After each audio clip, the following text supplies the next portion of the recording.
जब तक ये वाई या क्यों हमारा क्लियर नहीं होता, जब तक हमारे डाउट, हमारे संदेह जो है दूर नहीं होते, हमारी जो क्वेरी हैं अलग अलग चीज़ों को लेकर, कई तरह के मुद्दों के ऊपर हमारे मन में सवाल पैदा होते हैं। जब हम डेली रूटीन प्रेजेंटेशन करते हैं, एक दिन कंसेप्ट की प्रेजेंटेशन करते हैं और एक दिन जो है इकोनॉमी पार्ट के ऊपर प्रेजेंटेशन करते हैं, तो प्रेजेंटेशन के अंदर ही 1 घंटा करीब करीब जो है निकल जाता है। वहाँ पर ये संभव नहीं होता कि हम लोगों के सवालात को लें और उनके सवालों को दूर करें, उनके डाउट्स को क्लियर करें, क्योंकि उससे प्रेजेंटेशन काफ़ी लंबी हो जाती है और लोगों की संख्या भी जो है 50, 60, 70, 80 के आसपास होती है, तो प्रैक्टिकली ये पॉसिबल नहीं हो पाता। लेकिन देखा गया है कि लोगों के मन में सवाल काफ़ी होते हैं, चाहे वो पूछें या ना पूछें। कई लोग तो खुलकर पूछ लेते हैं, कई लोग हेजिटेट करते हैं, सवाल पूछते नहीं हैं। लेकिन जो पूछ लेते हैं वो सिर्फ अपना भला नहीं करते, वो दूसरों का भी भला करते हैं, क्योंकि एक सवाल कई लोगों के जहन में होता है और जब कोई एक व्यक्ति वो सवाल करता है तो सिर्फ उसको ही उसका जवाब नहीं मिलता उसके सवाल का, बाकी लोगों को भी क्लैरिटी हो जाती है उस सवाल के बारे में कि भाई ये तो हमारे जहन में भी एक क्वेरी थी, तो ये जो है आज दूर हो गई। तो ये बहुत ज़रूरी है कि हमारे मन के जितने भी संदेह हैं वो दूर हों। इससे एक तो हमारा विज़न क्लियर होता है, हमें ये पता चलता है कि इस कंपनी में हमें क्या हासिल हो सकता है, क्या इसके फ्यूचर पर्सपेक्टिव हैं और क्या करंट पर्सपेक्टिव हैं। और दूसरी बात यह है कि हमारा आत्मविश्वास जो है, हमारा कॉन्फिडेंस जो है इस व्यवसाय के अंदर, इस कंपनी के अंदर, हमारे प्रोडक्ट के अंदर, हमारे सिस्टम के अंदर जो है बढ़ जाता है, पुख्ता हो जाता है, मजबूत हो जाता है। और जब हम ऐसी स्थिति में पहुंच जाते हैं कि जहां पर हमारे फेथ को, हमारे ट्रस्ट को, हमारे विश्वास को कोई चीज़ हिला नहीं सकती, जिसे कहते हैं अनशेकेबल फेथ, जिसको कोई भी हिला ना सके, इतनी मजबूती से हमारा विश्वास पैदा हो जाए किसी भी चीज़ के अंदर, तो फिर जो है नकारात्मक भावनाएं, नकारात्मक विचार हमारे मन में आते नहीं, चाहे कितने भी चैलेंजेस आएँ, कितनी भी प्रॉब्लम्स आएँ। तो दोस्तों आइए हम लोग शुरुआत करते हैं आज के मीटिंग की, जिसका उन्मान है, जिसका टाइटल है वाई द बैंक ही क्यों। तो सबसे पहले दोस्तों आपको बताना चाहूँगा कि अगर किसी कंपनी की यूएसपी के बारे में हमें पता चल जाए तो ये जो वाई का सवाल है ये धीरे धीरे अपने आप ख़त्म हो जाता है, क्योंकि यूएसपी में वो सारी बातें कवर हो जाती हैं जो हमारे मन में सवाल पैदा होते हैं। यूएसपी का मतलब होता है यूनिक सेलिंग प्रपोजिशन या यूनिक सेलिंग पॉइंट। तो हमारे जहन में जो सबसे पहले चीज़ आती है वो ये है कि इस दुनिया के अंदर बहुत सारी इंडस्ट्रीज़ हैं जिनको फॉर एवर ग्रीन इंडस्ट्री कहा जाता है, यानी कि जो हमेशा शाश्वत रहती हैं, हर दौर में, सैकड़ों साल पहले भी, आज भी और आने वाले सैकड़ों सालों तक जो है, हज़ारों सालों तक जो है वो काम करती ही रहेंगी, हर दौर में, हर युग के अंदर। तो ऐसी कुछ इंडस्ट्री में से 2 इंडस्ट्री का मैं ख़ास तौर से नाम लेना चाहूँगा। उसमें से पहली है कम्युनिकेशन इंडस्ट्री और दूसरी है trade and commerce industry. Communication industry जो है बहुत ही महत्वपूर्ण है और बहुत ही इम्पोर्टेंट इंडस्ट्री है, क्योंकि जब से समाज के अंदर मनुष्य ने ग्रुप में, समूह में और समाज के रूप में रहना शुरू किया, मैं उस मनुष्य की बात नहीं कर रहा जो आदि मानव काल का था, जो जंगलों में विचरता था, लेकिन जब से उसने छोटे छोटे ग्रुप, समूह बना के रहना शुरू किया, समाज के रूप में रहना शुरू किया, तो उसको ज़रूरत पड़ी, एक भाषा की ज़रूरत पड़ी जिसके अंदर वो एक दूसरे को कम्युनिकेट कर सके, एक दूसरे के साथ अपनी भावनाओं को व्यक्त कर सके, अपने विचारों को व्यक्त कर सके। हालांकि शुरू शुरू में ज़रूर ऐसा हुआ होगा कि इशारों में बातें होती होंगी, तब शब्द का या भाषा का आविष्कार नहीं हुआ था, लिपि का आविष्कार नहीं हुआ था। लेकिन दोस्तों जैसे जैसे भाषा और लिपि का आविष्कार होता गया तो आपस में बातचीत करके जो है एक दूसरे के साथ हम जो है अपनी भावनाओं को व्यक्त करने लगे। लेकिन देखा ये गया कि जैसे जैसे जो है विज्ञान और तकनीकी का विकास होता चला गया, वैसे वैसे कम्युनिकेशन का जो प्रारूप है, बातचीत करने का जो तरीका है, जो रूप है, वो बदलता चला गया। और आज का जो लेटेस्ट जो तरीका है तकनीकी के क्षेत्र में वो है स्मार्टफोन। तो बहुत लंबी यात्रा हम लोगों ने तय की है इस स्मार्टफोन तक आते आते। यानी कि जब भाषा का आविष्कार नहीं हुआ था तो इशारों से बात करना, फिर शब्दों से बात करना, उसके बाद जो है चिट्ठी पत्री लिखना, और चिट्ठी पत्री लिखकर भी एक ज़माना था कि चिट्ठी पत्री को पहुंचाने के लिए घुड़सवारों की जो है मदद ली जाती थी। उसके बाद जो है डाक व्यवस्था का आविष्कार हुआ, डाकियों के द्वारा चिट्ठी पत्री भेजने जाने लगी। उसके बाद जो है ईमेल का आविष्कार हुआ, फिर ट्रंक कॉल का आविष्कार हुआ, फिर जो है पेजर का आविष्कार हुआ। पेजर के बाद जो है मोबाइल फ़ोन नॉर्मल जो है जिसमें सिर्फ मैसेज दे सकते हैं और बातचीत कर सकते हैं, उसका आविष्कार हुआ। और आज की तरफ अगर हम देखें तो एक लेटेस्ट जो स्मार्टफोन हमारे सब लोगों के हाथों में या पॉकेट में होता है, उसका आविष्कार हुआ। स्मार्टफोन आखिर क्यों कहलाता है, ऐसी उसके अंदर क्या बात होती है, कोई मेरे को बताना चाहेगा? पांडे साहब बताना चाहेंगे कि इसको नॉर्मल मोबाइल फ़ोन ना कहकर स्मार्टफोन क्यों कहा जाता है? ऐसी आखिर इसके अंदर क्या चीज़ होती है? बहुत बढ़िया सर, बहुत बढ़िया, बिल्कुल सही जवाब दिया आपने। स्मार्टफोन इसलिए है कि ये एक इंटरनेट के द्वारा चलता है, और दूसरी चीज़ ये है कि इसके अंदर बहुत सारे अलग अलग तरह के एप्लीकेशंस हैं। सोशल मीडिया के एप्लीकेशन हैं, ई कॉमर्स के एप्लीकेशन हैं, एजुकेशन से रिलेटेड एप्लीकेशन है, गेमिंग से रिलेटेड एप्लीकेशन है। तो विभिन्न अलग अलग जो है चीज़ों से रिलेटेड एप्लीकेशंस इसके अंदर हैं। अगर किसी स्मार्टफोन में से इन सारे एप्लीकेशंस को निकाल दिया जाए तो क्या ये स्मार्टफोन रह जाएगा? मेरे ख्याल से ये एक नॉर्मल मोबाइल फ़ोन रह जाएगा, तब ये स्मार्टफोन नहीं रहेगा। क्योंकि आज की तारीख में अगर हम देखें तो हम ज़्यादातर बात जो है वो चैटिंग के द्वारा करते हैं। मोस्टली जो अपने मैसेजेस भेजते हैं, नॉर्मल मैसेज ना भेजकर जो है जो व्हाट्सएप के द्वारा जो चैटिंग होती है उसके द्वारा भेजते हैं, और उसके द्वारा आपस में सारा दिन कम्युनिकेट करते रहते हैं। जब ज़रूरत पड़ती है बहुत ज़्यादा, तब हम जो है वॉइस कॉल या वीडियो कॉल करके एक दूसरे से संपर्क करते हैं। तो दोस्तों, दूसरा अब हम बात करना चाहेंगे ट्रेड एंड कॉमर्स की, यानी व्यापार विनिमय का क्षेत्र। जब से मनुष्य इस धरती पर आया है, जैसे वही बात है कि जब से उसने समूह में रहना शुरू किया तो उसको बहुत सारी चीज़ों की ज़रूरत पड़ी। जैसे कपड़े की ज़रूरत पड़ी पहनने के लिए, खाने पीने के लिए ग्रॉसरी के सामान की ज़रूरत पड़ी, हल चलाने के लिए हल की ज़रूरत पड़ी, जो है जूते चप्पल की ज़रूरत पड़ी। तो बहुत सारे उसको चीज़ों की ज़रूरत पड़ने लगी। तो इन चीज़ों का एक एक करके धीरे धीरे आविष्कार होने लगा। तो पहले जब ग्रामीण व्यवस्था हुआ करती थी, गांव जो है आत्मनिर्भर हुआ करते थे, तो उस समय बहुत छोटे छोटे गांव होते थे और उसके अंदर एक एक काम एक एक आदमी को सौंप दिया जाता था। तो उस व्यवस्था में सारे काम जो है आसानी से चल जाते थे। और जैसे किसान जो है गेहूँ बो रहा है, धान बो रहा है, अब उसे मान लीजिए सरसों के तेल की ज़रूरत है, एडिबल ऑयल की ज़रूरत है खाना पकाने के लिए, तो वो पंसारी की दुकान पे जाता था, उसको कुछ धान दे देता था और धान के बदले जो है वो सरसों का तेल ले लेता था, तो उसका गुजारा चल जाता था।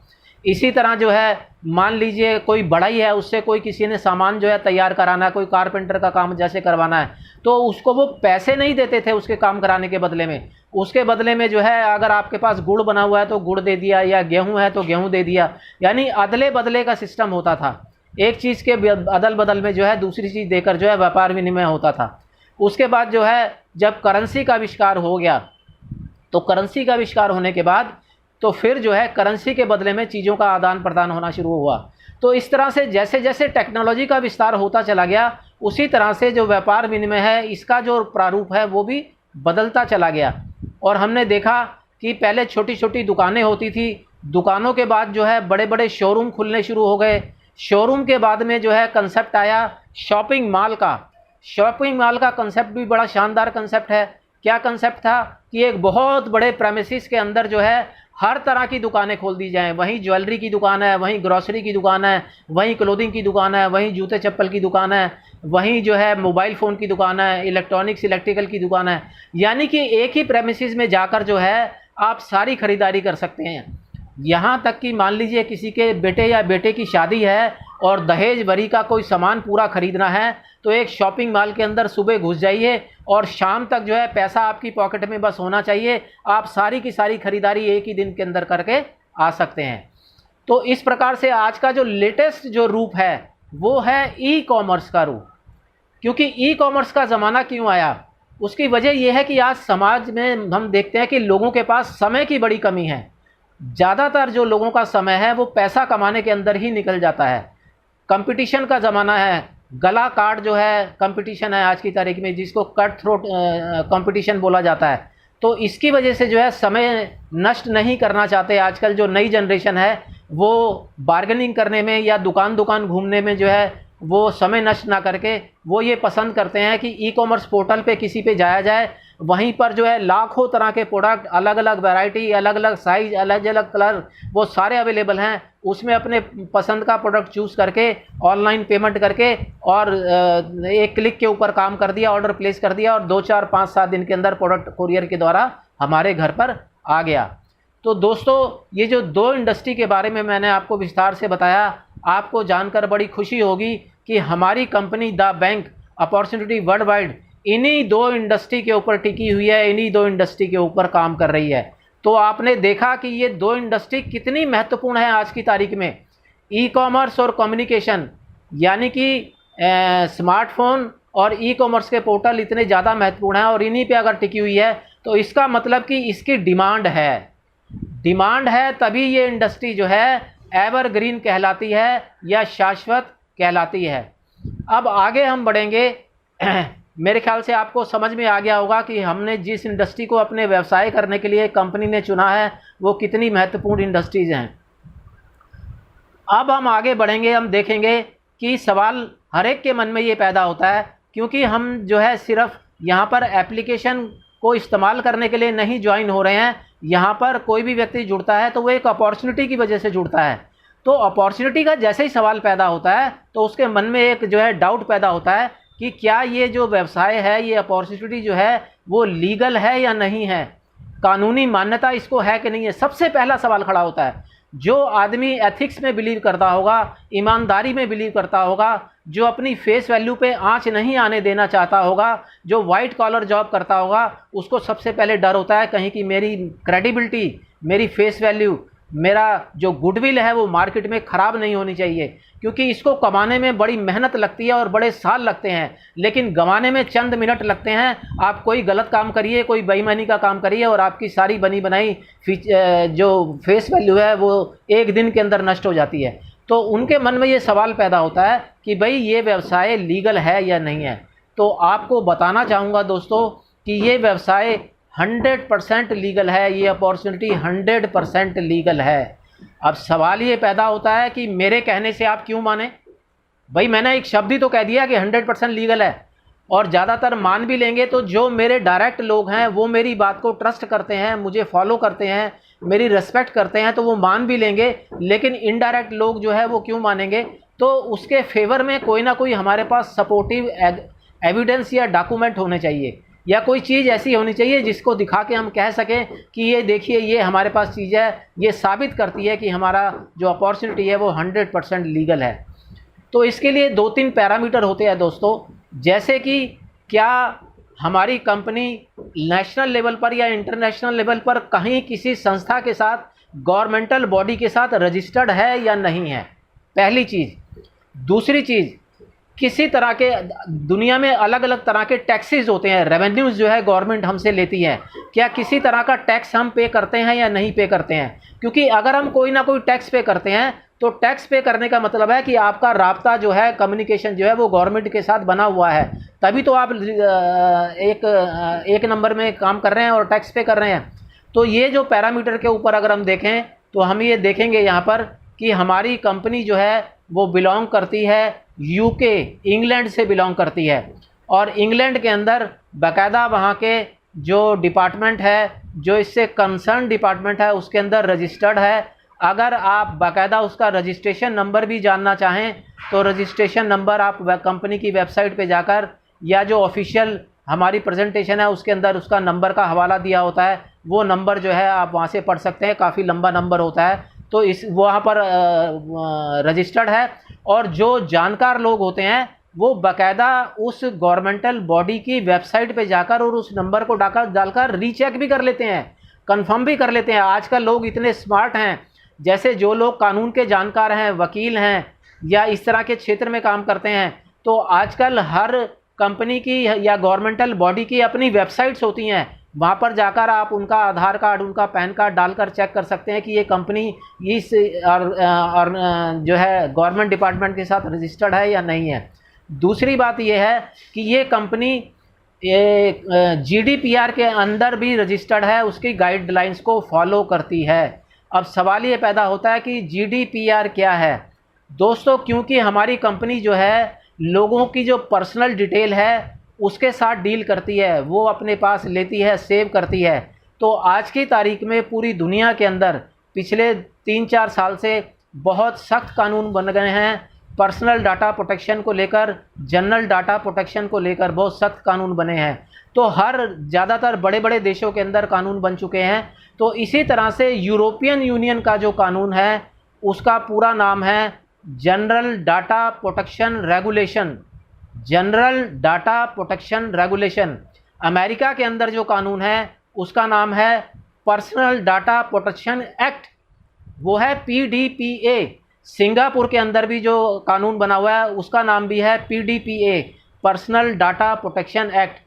तो यूरोपियन यूनियन के अंदर जितने भी देश आते हैं यूरोप के अंदर जो है वो सारे के सारे जो है GDPR के अंदर कवर होते हैं। इसी तरह हमारे देश के अंदर भी 2019 के अंदर पर्सनल डाटा प्रोटेक्शन रेगुलेशन के अंडर जो है कानून बना लिया गया है, ड्राफ्ट तैयार कर लिया गया है, बाकायदा उसे संसद में पेश भी कर दिया गया। तो संसद में पेश करने के बाद उसके ऊपर जब चर्चा हुई तो ये कहा गया सांसदों के द्वारा कि इसके अंदर अभी कुछ सुधार करने की ज़रूरत है। तो उस ड्राफ्ट को स्टैंडिंग कमेटी को, पार्लियामेंट्री स्टैंडिंग कमेटी को भेज दिया गया। लेकिन उसके बाद दुर्भाग्य से जो है पैंडेमिक सिचुएशन पूरी दुनिया में पैदा हो गई, तो अभी तक उस पर चर्चा नहीं हो सकी। लेकिन बहुत जल्दी उसके ऊपर जब चर्चा होगी तो वो पूरा एक कानून का रूप ले लेगा। अभी एक वो ड्राफ्ट के रूप में है, वो कानून का रूप ले लेगा। लेकिन अभी ऐसा नहीं है कि कानून हमारे यहाँ लागू नहीं है। हमारा जो साइबर क्राइम के अंडर जो हमारे कानून बना हुआ है उसके अंडर जो है अभी पर्सनल डाटा प्रोटेक्शन को हैंडल किया जाता है। दूसरी एक और चीज़ है कि रजिस्टर्ड है यूके के अंदर। अब ये एक डिजिटल बेस्ड जो है प्रोडक्ट है हमारा जो एप्लीकेशन, इसको पूरी दुनिया में कोई भी प्ले स्टोर से जाकर डाउनलोड कर सकता है और उसके ऊपर वर्किंग कर सकता है। हमारा जैसे मैंने बताया कि ये यूके से बिलोंग करती है कंपनी, जो है यूके में लोगों ने इसको डाउनलोड करना शुरू किया। एक आदमी क्या करता है, वो प्ले स्टोर पे जाता है और वो USA के अंदर रहता है और प्ले स्टोर से डाउनलोड कर लेता है और अपना पर्सनल डाटा उसमें डाल देता है। तो ऑटोमेटिकली इमीडिएटली जो है हमारी कंपनी जो है USA के लॉ के अंडर अपने आप आ जाती है। यानी कि एक भी आदमी दुनिया में अगर USA का कोई ज्वाइन कर गया, जिसने EON नेट को अपने मोबाइल फ़ोन में डाउनलोड कर लिया, तो हमारी कंपनी को USA के कानून को भी फॉलो करना पड़ेगा। एक आदमी है जो ऑस्ट्रेलिया के अंदर बैठा हुआ है, उसने प्ले स्टोर पे जाकर EON नेट को अपने मोबाइल फ़ोन में डाउनलोड कर लिया, यूज़र ID पासवर्ड बना लिया, तो अब ऑस्ट्रेलिया का जो पर्सनल डाटा प्रोटेक्शन एक्ट है वो भी हमारे कंपनी के ऊपर लागू हो जाता है। तो इस तरह से हमने कई बार बताया है अपनी प्रेजेंटेशन के अंदर कि दुनिया में जितने भी करीब 195 से ज़्यादा देश जो हैं दुनिया के अंदर हैं, उन सब के जो है जो भी पर्सनल डाटा प्रोटेक्शन रेगुलेशन से एक्ट से रिलेटेड कानून बने हुए हैं, उन सब को हमारी कंपनी फॉलो करती है। और कोई आदमी इसको डिटेल में रिटर्न में देखना चाहे, एविडेंस अगर चाहे, तो हमारा जो EON नेट है उसमें नीचे आप देखेंगे हेडर दिए हुए हैं, कंपनी की टर्म्स, कंपनी की कंडीशन और पॉलिसीज़। इसी तरह EON नेट की टर्म्स और कंडीशन और पॉलिसीज़, उसको क्लिक करके आप पढ़िए, वहाँ बहुत बड़ा आर्टिकल्स हैं, उसके अंदर इसका पूरा हवाला दिया गया है। तो हालांकि एक सामान्य आदमी उस भाषा को पता नहीं समझ पाएगा, लेकिन जो वकील लोग हैं वो उसको समझ सकते हैं। यानी कि हमारे पास हम ये कह सकते हैं कि हमारी कंपनी 100% लीगल है, पूरी तरह से कानूनी मान्यता को प्राप्त है। दूसरा इसका एक और जो है प्रूफ देना चाहूँगा कि जब आप कोई पेमेंट करते हो किसी कंपनी को, एक तो पेमेंट होती है कि कैश पेमेंट कर दी जाती है, लेकिन दूसरा तरीका है कि बैंक के द्वारा डीलिंग की जाती है। यानी पेमेंट भी आप बैंक में कर रहे हैं और जो आपका पे आउट हो रहा है वो भी आप बैंक में ले रहे हैं। तो क्योंकि हम जो है इंटरनेशनल करेंसी में डील करते हैं, तो इसमें पेमेंट ट्रांजैक्शन के लिए इंटरनेशनल गेटवे को इस्तेमाल किया जाता है। तो इंटरनेशनल गेटवे के लिए हमारे EON नेट के पैनल के अंदर ही आप अपना डेबिट कार्ड या क्रेडिट कार्ड को अटैच करते हैं। अटैच करने, आप डेबिट कार्ड या क्रेडिट कार्ड क्या है, एक कानूनी डॉक्यूमेंट है, एक कानूनी बैंक के द्वारा दिया हुआ कार्ड है, उसकी मान्यता है, कानून उसको मानता है, उसको जो है एडमिसिबल है कोर्ट के अंदर जो है। तो वो जब आप उसके साथ अटैच करते हैं और पेमेंट देते हैं गेटवे के द्वारा 40 पाउंड की या 400 पाउंड की, तो उसके ऊपर ट्रांजैक्शन चार्जेस, जब आपके पास पे आउट के रूप में रकम आती है तो ट्रांजैक्शन चार्जेस कटते हैं आपके। जब वो ट्रांजैक्शन चार्जेस कटते हैं तो वो एक तरह का रेवेन्यू होता है, एक तरह का टैक्स होता है। अब इस रेवेन्यू में से एक हिस्सा तो वो जो इंटरनेशनल गेटवे है, जैसे वीज़ा होता है, मास्टर होता है, पेपाल होता है, इस तरह के हमारे इंडिया के अंदर भी रुपए जो है गेटवे बन गया है, लेकिन वो नेशनल है, वो अभी इंटरनेशनल नहीं हुआ है। तो उस कंपनी को जो है थोड़ा सा हिस्सा जाता है उस रेवेन्यू का, और बाकी जिस कंट्री की दो कंट्री की बीच में जो करेंसी का ट्रांसफॉर्मेशन हुई है, जैसे यूके को पेमेंट गई इंडिया से, तो आधा हिस्सा टैक्स का इंडिया को मिलेगा और आधा हिस्सा टैक्स का यूके को मिलेगा। मान लीजिए सिंगापुर से कोई पेमेंट जो है यूके को जाती है 40 पाउंड, तो उसका जो ट्रांजैक्शन चार्जेस है उसमें से कुछ रेवेन्यू सिंगापुर गवर्नमेंट को मिलेगा और कुछ रेवेन्यू यूके गवर्नमेंट को मिलेगा। तो जब टैक्स भी कट रहा है और जीडीपीआर के अंदर भी रजिस्टर्ड है, उसकी गाइडलाइंस को फॉलो कर रहे हैं, तो इससे ये बात साबित हो जाती है कि हमारी कंपनी 100% लीगल है और कानूनी मान्यता के अंदर काम कर रही है। अब दूसरा जो पॉइंट है वो है 100% एथिकल अपॉर्चुनिटी। अब एथिकल का मतलब क्या हो गया? एथिकल का मतलब हो गया, जैसे कि पांड्या साहब ने अपनी जब बातचीत शुरू की थी तो उन्होंने कहा था कि हमारा जो अपॉर्चुनिटी है वो कोई पिरामिड स्कीम नहीं है, कोई स्कैम नहीं है, हम लोग यहाँ पर लोगों की गर्दनें काटकर पैसा नहीं कमाते, ये कोई मनी सर्कुलेशन नहीं है कि एक की टोपी दूसरे के सर और दूसरे की टोपी तीसरे के सर और तीसरे की टोपी चौथे के सर। जब वो टोपी घूमना रुक गई तो पे आउट आना बंद हो गया, अल्लाह अल्लाह खैर सल्लाह, कंपनी बंद। तो वो सब जो है यहाँ पर नहीं है। यहाँ पर एथिकल काम किया जाता है। जो आप कंपनी को पेमेंट देते हैं उस पेमेंट के बदले बाकायदा आपको प्रोडक्ट मिलता है और प्रोडक्ट के साथ में आपको इनवॉइस मिलती है, आपको बिल मिलता है। अगर उसके ऊपर कोई टैक्स जो है इम्प्लीमेंट है तो टैक्स भी उसके अंदर काटा जाता है। तो इस प्रकार से आप देखते हैं कि एथिकल बिजनेस है। और एक और तरीके से ये क्योंकि व्यवसाय तो है ही, लेकिन इसमें हम 3 तरह से भला करते हैं। सबसे पहले तो भला होता है यहाँ पर एक परिवार का, यानी कि मैं बिज़नेस कर रहा हूँ तो मेरे को क्या है, इससे आमदनी आएगी, रेवेन्यू जनरेट होगा, मेरे को इनकम आएगी, और वो इनकम जैसे जैसे मेरा नेटवर्क बढ़ेगा, डाटाबेस बढ़ेगा, वैसे वैसे मेरी इनकम बढ़ती चली जाएगी। तो सबसे पहला हित जो साधन होता है वो मेरे परिवार का होता है, मेरे परिवार के सपने पूरे होते हैं। उसके बाद दूसरा जो है इसके अंदर हित साधन होता है समाज का, सोसाइटी का। क्योंकि आज की तारीख में पूरी दुनिया के अंदर सिर्फ इस 6-7 महीने की बात नहीं है, यहाँ भी अभी ये समस्या ज़्यादा बढ़ गई है, लेकिन अनएम्प्लॉयड की समस्या दुनिया में हर काल के अंदर रही है, हर युग के अंदर रही है। तो एम्प्लॉयमेंट एक बहुत भारी समस्या है किसी भी सरकारों के लिए। तो उसमें हम अपना योगदान देते हैं, लोगों को अपॉर्चुनिटी देते हैं, इनकम पैदा करने का अपॉर्चुनिटी अगर उनको आप देते हैं तो ये आप समाज के हित में काम कर रहे हैं। और तीसरी चीज़, देश हित का काम करते हैं आप। देश हित का काम कैसे कि आप बताइए, ये जो सेंट्रल गवर्नमेंट्स हैं, स्टेट गवर्नमेंट्स हैं, ये सड़कें बनाती हैं, रेलवे का काम करती हैं, एविएशन इंडस्ट्री चलाती हैं, ये हथियारों का निर्माण होता है, डैम्स का निर्माण होता है, बिजली का निर्माण होता है। यानी जो गवर्नमेंट के सोशल ऑब्लिगेशंस हैं वो सब में जो करोड़ों अरबों खरबों रुपया जो खर्च होता है वो कहाँ से आता है दोस्तों? वो हमारे द्वारा पे किए गए डायरेक्ट और इनडायरेक्ट टैक्सेस के द्वारा होता है।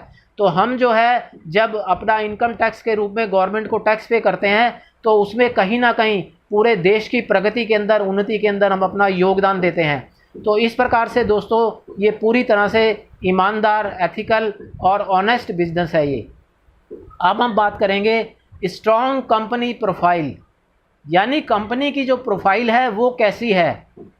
कहीं ऐसा तो नहीं है कि अभी 4-6 महीने पुरानी कंपनी है, कंपनी का तजुर्बा क्या है, उसका एक्सपीरियंस क्या है, क्या वो मॉडर्न टेक्नोलॉजी के बारे में, डिजिटल टेक्नोलॉजी के बारे में उसका कोई तजुर्बा है, वो जानती भी है या नहीं जानती, उसकी टेक्निकल टीम कितनी स्ट्रांग है, वो कितने सालों से इस क्षेत्र में काम कर रही है। कम्युनिकेशन और ई कॉमर्स का क्षेत्र तो हमने पकड़ लिया, लेकिन इसमें हमारा एक्सपीरियंस क्या है कंपनी का। तो दोस्तों आप लोगों को बताना चाहूँगा कि सबसे पहले तो कंपनी का जो पूरा नाम है वो है सिस्कॉम एंटरटेनमेंट एंड लेजर लिमिटेड। जो हमारी पेरेंटल कंपनी है, जो मदर कंपनी है, उसका नाम है सिस्कॉम एंटरटेनमेंट एंड लेजर लिमिटेड। और इसके साथ ही दूसरी जो ऑर्गेनाइजेशन हमने बना रखी है द बैंक के नाम से, उसका नाम है the bank advertisement research and marketing limited, ये हमारी दूसरी ऑर्गेनाइजेशन है। और आपको पुराना इतिहास कंपनी का बताना चाहूँगा, सिस्कॉम का। सिस्कॉम जो है वो 40 साल पुरानी कंपनी है, कोई नई कंपनी नहीं है। और ये फ़ख्र की बात है, गर्व की बात है कि सिस्कॉम जो है वो 20 साल तक लगातार माइक्रोसॉफ्ट जैसे बड़े ब्रांड की, बड़ी कंपनी की बिजनेस पार्टनर रह चुकी है। तो आपको ये अंदाज़ा लग गया होगा कि जो कंपनी 20 साल तक बिजनेस पार्टनर रही है माइक्रोसॉफ्ट की, और माइक्रोसॉफ्ट किसके लिए जाना जाता है? कंप्यूटर के लिए, डिजिटल प्रोडक्ट के लिए माइक्रोसॉफ्ट जाना जाता है। और माइक्रोसॉफ्ट जो है आज की तारीख में देखें तो कंप्यूटर के अंदर जो है 98% बिजनेस किसका है? वो माइक्रोसॉफ्ट का बिजनेस है। तो और इसके अलावा जो है जो हमने इओननेट का एप्लीकेशन डिज़ाइन किया है, शायद आप लोगों को जानकारी ना हो, कुछ लोगों को लगता होगा कि ये एक सामान्य एप्लीकेशन है, जैसे और एप्लीकेशन कोई भी आदमी डिज़ाइन कर लेता है बड़ी आसानी से, ये भी आसानी से इसको जो है डिज़ाइन किया जा सकता है। दोस्तों, अगर आपके जान पहचान में कोई भी ऐसा व्यक्ति है जो टेक्निकली एप्लीकेशन को डिज़ाइन कर सकता है और डिज़ाइन के बारे में अच्छी महारत हासिल रखता है, अगर आप उसको ये बताएंगे कि हमारी कंपनी ने एक ऐसा एप्लीकेशन डिज़ाइन किया है जिसके अंदर दुनिया के करीब करीब 20 एप्लीकेशन के फीचर एक ही एप्लीकेशन में कंपाइल कर दिए हैं, पहले तो स्ट्रेट वे वो आपकी बात को रिजेक्ट कर देगा।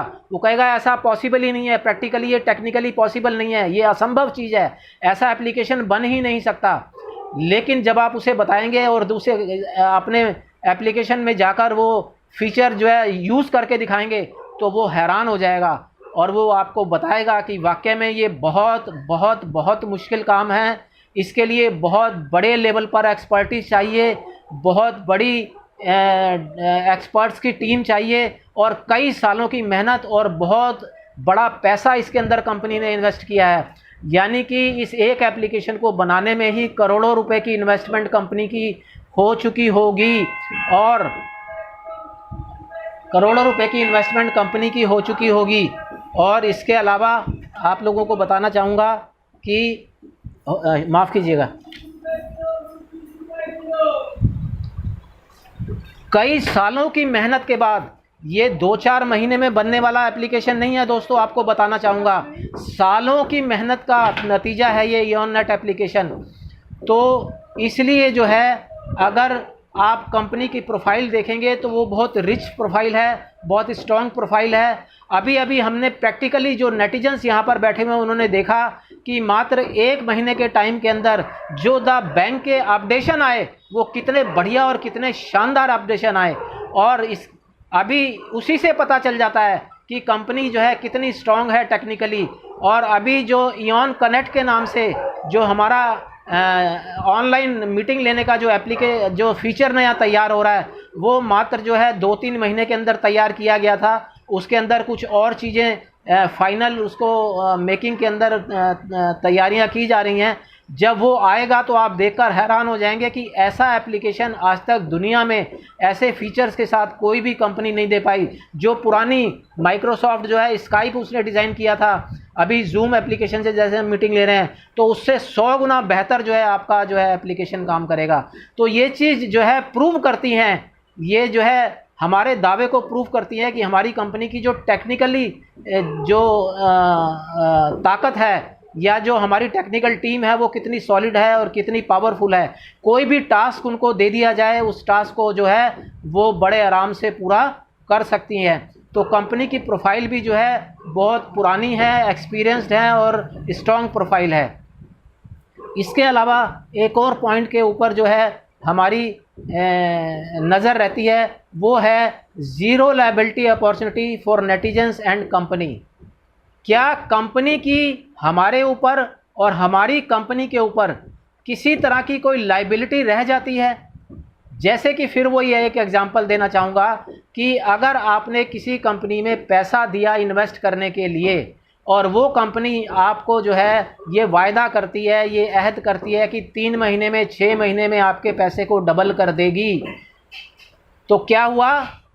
कंपनी के ऊपर लाइबिलिटी है, आपने 10,000 रुपया दिया, 20,000 दिया, 1 लाख दिया, 2 लाख दिया, लाइबिलिटी है कि वो अपना वायदा पूरा करे। लेकिन यहाँ पर ज़ीरो लाइबिलिटी अपॉर्चुनिटी है।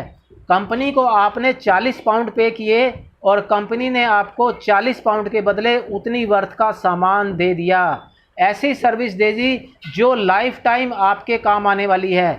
जो 50 GB का क्लाउड स्पेस आपको दिया जाता है वो लाइफ टाइम आपके काम आने वाला है। तो इस तरह से हमारी कंपनी के ऊपर किसी तरह की कोई लाइबिलिटी नहीं रह जाती और कंपनी की भी हमारे ऊपर कोई लाइबिलिटी नहीं रह जाती। जब हम एक दुकान पर जाते हैं और कॉलगेट का टूथपेस्ट खरीदते हैं, वो कहता है साहब ये 80 रुपये का है, 100 ग्राम की पेस्ट जो है, तो हमने 80 रुपये दिए और 100 ग्राम टूथपेस्ट ले लिया, तो हमारा हिसाब किताब नक्की हो गया, ख़त्म हो गया हमेशा हमेशा के लिए। तो इसी प्रकार से कंपनी को आपने 40 पाउंड पे किए और या 400 पाउंड पे किए, तो उसके बदले कंपनी ने 50 GB या 500 GB क्लाउड स्पेस आपको दे दिया और वो भी लाइफ टाइम के लिए लाइसेंस आपको दे दिया। तो किसी तरह की लाइबिलिटी नहीं है। जो लाइबिलिटी बेस्ड कंपनियां होती हैं उनके ऊपर ही आँच आती है कि वो कभी भी बंद हो सकती हैं, भाग सकती हैं, घाटे में जा सकती हैं। और जब कोई बिजनेस हाउस चाहे छोटा हो या बड़ा हो घाटे में जाना शुरू हो जाता है, उसके ऊपर लाइबिलिटी चढ़ने लगती है, तो तब ये डर पैदा होता है कि अब कंपनी को कुछ ना कुछ गड़बड़ होगी, हो सकता है कंपनी को अपना बिजनेस शट डाउन करना पड़े। तो यहाँ पर किसी तरह की कोई लाइबिलिटी एक दूसरे के ऊपर हमारी नहीं है। अगला पॉइंट है नो बिग इन्वेस्टमेंट। अगर हम देखें एक बिजनेस अपॉर्चुनिटी के रूप में जब इसको हम लेते हैं, तो आप में से कोई भी व्यक्ति मेरे को बताए जिनके माइक ओपन है कि क्या 4,000 रुपये में दुनिया में किसी भी तरह का छोटे से छोटा कोई भी बिजनेस किया जा सकता है? कोई भी बिजनेस किया जा सकता है। एक पान की छोटी सी जो है दुकान नहीं लगाई जा सकती। पान की दुकान तो फिर भी छोड़िए, उसके लिए दुकान किराए पे लेनी पड़ेगी या खरीदनी पड़ेगी। एक सब्जी का जो ठेला होता है ना, उसकी जो रेडी अगर बनवाई जाए, क्योंकि रेडी तो किराए पे नहीं मिलेगी ना, वो तो बनवानी पड़ेगी। आज की तारीख में उसको बनाने में ही 7-8 हज़ार रुपये का खर्चा हो जाएगा। उसके ऊपर जो फल और सब्जियां लगाएंगे अलग, यानी कि 4,000 रुपये में कुछ भी खर्चा नहीं, कुछ भी गया से गया गुजरा से गुजरा बिजनेस भी पॉसिबल नहीं है किया जाए। आज की तारीख में एक ठीक ठाक परिवार अगर अपने बच्चे का जन्मदिन मनाने किसी रेस्टोरेंट में चला जाए या वीकेंड में शनिवार और इतवार के दिन अपनी पूरी फैमिली के साथ डिनर करने चले जाएं, तो 3-4 हज़ार रुपये का बिल, 5,000 रुपये का बिल यूं ही बन जाता है। और यहाँ पर 4,000 रुपये में कंपनी आपको फुल फ्लैश बिजनेस प्रोवाइड कर रही है और उसके साथ में एक जेन्युइन प्रोडक्ट प्रोवाइड कर रही है। तो 4,000 रुपया किसी भी व्यक्ति के लिए, अगर वो जेन्युइनली किसी अपॉर्चुनिटी को ढूंढ रहा है, किसी बिजनेस को ढूंढ रहा है, तो ये समझिए कि ये ना के बराबर नेग्लिजिबल इन्वेस्टमेंट है। तो बहुत छोटी इन्वेस्टमेंट में आपका बिजनेस शुरू हो जाता है। इसके बाद अगली चीज़ जो है वो भी बहुत ही महत्वपूर्ण है, बहुत ही इम्पॉर्टेंट है, वो है वन टाइम इन्वेस्टमेंट। अक्सर आपने देखा होगा कि हमें बिजनेस के अंदर जो नेटवर्क मार्केटिंग से रिलेटेड जो व्यवसाय हैं उनके अंदर भी क्या करना पड़ता है कि बार बार री इन्वेस्ट करना पड़ता है, बार बार एनुअली जो है रिन्यूअल पे करना पड़ता है। तो यहाँ पर कोई एनुअल रिन्यूअल आपको पे नहीं करना, कोई री इन्वेस्टमेंट नहीं करनी। मात्र 2 बार जो है, पहली बार आप 40 पाउंड पे करते हैं 50 GB क्लाउड स्पेस लेने के लिए, और दूसरी बार वो भी आपकी विल के ऊपर, आपकी इच्छा के ऊपर, आपकी चाहत के ऊपर कि अगर आप अपनी आईडी को अपग्रेड करना चाहें तो 400 पाउंड देकर 500 GB क्लाउड स्पेस ले सकते हैं। उसके अलावा ज़िंदगी में कभी भी दोबारा आपको कंपनी को 1 भी रुपया पे नहीं करना है। तो वन टाइम इन्वेस्टमेंट जो है हमारे व्यवसाय को, हमारी अपॉर्चुनिटी को बहुत आसान बना देता है। इसमें काम करना एक आम आदमी के लिए, साधारण आदमी के लिए बहुत आसान हो जाता है। इसके बाद हम बात करेंगे नो मंथली रीपरचेज। क्योंकि हम सभी लोगों ने काम किया है नेटवर्क मार्केटिंग में, प्रोडक्ट बेस्ड कंपनियों के अंदर भी काम किया है। फिजिकल प्रोडक्ट में और डिजिटल प्रोडक्ट में क्या अंतर होता है, इसको थोड़ा सा हम यहाँ पर, ये ऐसा सब्जेक्ट है जिसको विस्तार से समझेंगे। क्योंकि कई बार जो है वो एक कहावत है कि दूध का जला छाछ को भी जो है फूंक फूंक कर पीता है। तो प्रोडक्ट बेस्ड कंपनी के अंदर क्या होता है, ख़ास तौर से जिसमें FMCG प्रोडक्ट हों, यानी फास्ट मूविंग कंज्यूमेबल गुड्स, जो चीज़ हम खरीदते हैं इस्तेमाल हो जाती है, फिर उसको बार बार खरीदते हैं, इस्तेमाल हो जाती है बार बार खरीदते हैं, उस केस के अंदर हर कंपनी के अंदर मंथली रीपरचेज कंपलसरी होती है। यानी 2000, 5000, 7000, 10,000 का प्रोडक्ट अगर आपने हर महीने नहीं खरीदा तो आपकी अगर रेवेन्यू जनरेट हुआ भी है, आपकी इनकम, आपका पे आउट बना भी है, तो वो पे आउट आपको नहीं मिलेगा। ये उस सिस्टम के अंदर, उस कंसेप्ट के अंदर ये कंडीशन होती है। लेकिन दोस्तों, मैं आप लोगों को बताना चाहूँगा कि इस कंडीशन की वजह से अगर ईमानदारी से पहले ही बता दिया जाए तो बहुत सारे लोग तो डर के मारे उस कंसेप्ट को ज्वाइन ही नहीं करना चाहते। लेकिन अगर जो है मोटिवेट करके ज्वाइन करवा भी दिया जाए या ये बात छुपा ली जाए, ज्वाइन करवा भी दिया जाए, तो जैसे ही उस व्यक्ति को पता चलता है तो 2-3 महीने तो किसी तरह से वो परचेजिंग कर लेता है, क्योंकि परचेजिंग करने के बाद वो एक नेटवर्कर की तरह काम ना कर कर वो एक सेल्समैन बन जाता है। उसको घर घर जाकर सामान बेचना पड़ता है, डिलीवरी बॉय बन जाता है। तो वो सामान बेचने से हर आदमी जीवन में बचना चाहता है, कोई भी सेल्समैन नहीं बनना चाहता। सामान बेचना दुनिया का सबसे मुश्किल काम है। तो वो जो है बिज़नेस का ड्रॉप आउट रेट बहुत बढ़ जाता है, लोग उस काम को छोड़कर चले जाते हैं। क्योंकि हमारे यहाँ एक डिजिटल प्रोडक्ट है, एफएमसीजी प्रोडक्ट नहीं होने की वजह से हमारे यहाँ ये तलवार आपके सिर पर नहीं लटकी हुई है। यानी आपको जीवन में कभी भी हर महीने कोई भी मंथली रीपरचेज नहीं करनी है। तो ये बहुत सुविधाजनक हो जाता है हमारे लिए काम करना। जो फ्रेशर्स होते हैं वो मंथली रीपरचेज से बहुत घबराते हैं, डरते हैं। जब उनको ये बताया जाता है कि यहाँ पर मंथली रीपरचेज नहीं है तो वो सुनकर हैरान हो जाते हैं कि यार आज तक हमने ऐसी कोई कंपनी देखी नहीं जिसके अंदर मंथली रीपरचेज नहीं हो। कुछ ना कुछ रीपरचेज तो आपके यहाँ पर भी ज़रूर होगी। लेकिन जब उनको बताया जाता है और प्रूफ के साथ ये लॉजिकली प्रूव कर दिया जाता है कि यहाँ पर कोई मंथली रीपरचेज नहीं है, तो उनका हौसला काम करने के लिए बहुत बढ़ जाता है। तो ये बहुत अच्छा एक यूनिक सेलिंग पॉइंट है हमारे यहाँ पर कि कोई मंथली रीपरचेज नहीं है। अगला जो पॉइंट है वो है वैल्यू फॉर मनी, यानी जो आपने पैसा कंपनी को दिया है उसके बदले उतनी वर्थ का सामान आपको मिला या नहीं मिला। हमने देखा कि बहुत सारी कंपनियां क्या करती हैं, सामान की मार्केट के अंदर जो वर्थ है या वैल्यू है वो है मात्र 1000 से 1500 रुपये, और ज्वाइनिंग अमाउंट कितना लिया जा रहा है? 7000 रुपये, 6000 रुपये, 8000 रुपये। जब उनसे कहा जाता है कि भाई इस प्रोडक्ट की तो मार्केट के अंदर ही इतनी वैल्यू है, 1500 से 2000 में तो ये रिटेल में मार्केट के अंदर मिल जाता है, तो वो कहते हैं कि साहब आपको बिज़नेस अपॉर्चुनिटी दी जा रही है, मार्केट में आपको बिज़नेस अपॉर्चुनिटी नहीं मिलेगी, यहाँ पर बिज़नेस अपॉर्चुनिटी दे रहे हैं इसलिए इसकी कीमत ज़्यादा है। लेकिन असल में ये एक गलत चीज़ है, ये जेन्युइन बात नहीं है, इलॉजिकल जो है बात कही जाती है। क्योंकि हम सब जानते हैं कि जो भी आदमी इस सिस्टम के अंदर ज्वाइन करता है सभी को कामयाबी नहीं मिलती है। अगर मान लीजिए जिसको कामयाबी मिल गई, जिसने पैसा अच्छा कमा लिया, तो उसके तो 7000 रुपये जो है पूरे हो गए।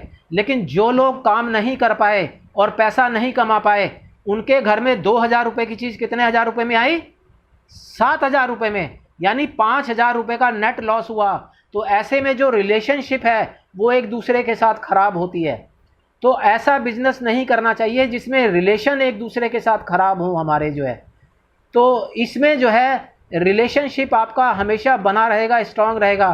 क्योंकि कंपनी ने आपको 40 पाउंड के बदले में जो 50 GB स्पेस दिया है, अगर आप इस स्पेस की वैल्यू मार्केट में जाकर देखें, गूगल है, माइक्रोसॉफ्ट है, बहुत सारी कंपनियां, 8-10 ऐसे बड़े बड़े प्लेटफॉर्म हैं जहां से आप 50 GB स्पेस परचेज़ कर सकते हैं। 50 GB क्लाउड स्पेस आप परचेज़ करेंगे तो आपकी वैल्यू वहां पर आप देखेंगे 500 से 700 रुपये पर ईयर के रेट पर मिलता है। यानी 1 साल का जो आपको रेवेन्यू पे करना पड़ता है वहाँ पर 500 से 700 रुपये पे करना पड़ता है, और हर साल उसको रिन्यू कराना पड़ता है। यानी कि 5 से 6 साल के अंदर जो आपने 4000 रुपया दिया था वो आपका नक्की हो गया, हिसाब किताब पूरा हो गया। क्या हमें यहाँ पर हर साल रिन्यूअल कराना पड़ता है? क्या 5-6 साल के बाद हमारा लाइसेंस कैंसिल हो जाएगा?